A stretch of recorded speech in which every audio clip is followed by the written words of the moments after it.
Welcome to Policy on Demand. I'm Kevin Levingston. We're in the midst of budget reconciliation process and thinking about what that will mean for tax.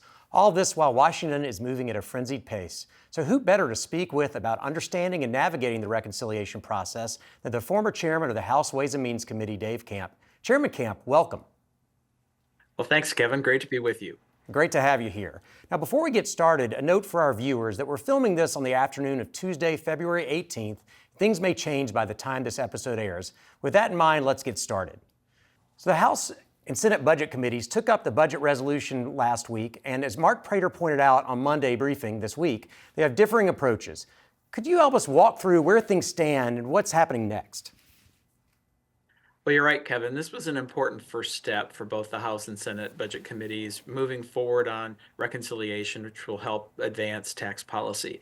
Now, the Senate did a smaller bill, as was pointed out, that really deals with border security, energy, and defense. And the House is the one big, beautiful bill, which also dealt with tax policy.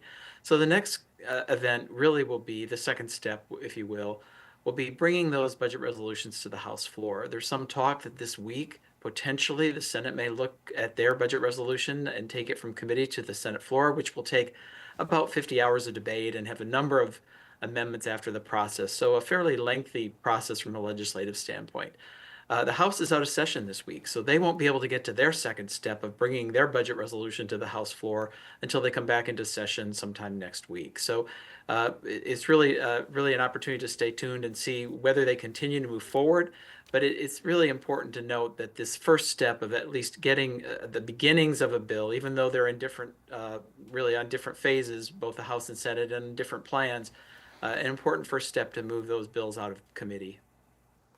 So Chairman Camp, with your perspective as a former lawmaker, what are the biggest challenges with this budget reconciliation process and how will Congress actually overcome them? Well, in addition to resolving the structural issues of whether one bill or two bills and how the policy changes should be measured, I think the slim majority is probably the biggest challenge facing these members of Congress. In addition to that, it means really virtual absolute consensus in the House to move anything forward. But in addition to that, it's really a question of how much tax policy is going to be able to be allowed, and how will that be paid for, and how much deficit reduction must take place. And as we know, there are members of the Republican side that are in different places on all of those issues, and I think resolving those will be really like sort of playing three-dimensional chess and trying to figure out how consensus and the policy comes together. Thank you. When we're talking to our clients, maybe to finish up with the last question, and everyone's waiting to see what's going to happen, one bill, two bill, what's going to have to be paid for. When we're talking to our clients, we always tell them it's very important. The big mantra is you must stay engaged with Congress. What does that look like right now? What should they be doing? Well, I think it's still important to understand the strategy and the policy proposals that are important to you and your organization. I mean, that's important at every step of this process. And it's still important to communicate those to policymakers. And so all of those things we've talked about over these past months about having the relationships and understanding, what these policy changes might mean and what are those that are most important to your organization, then how do you convey those to policymakers and how do you sort of bring some direct connection to their concerns and jobs in their districts as well and their states. I think how you connect all of that is very important.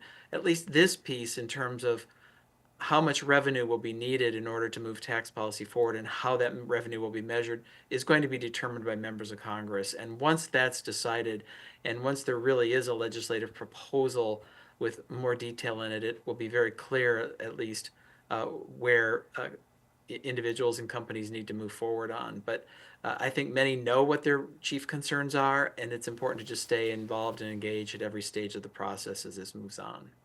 Well, thank you, Chairman Camp. Really appreciate your being with us here today. Well, thank you, Kevin. So a note for our viewers, there's more on budget reconciliation in the description of this episode, and I can safely promise this, we will be back with more. We appreciate you spending this time with us. Take care.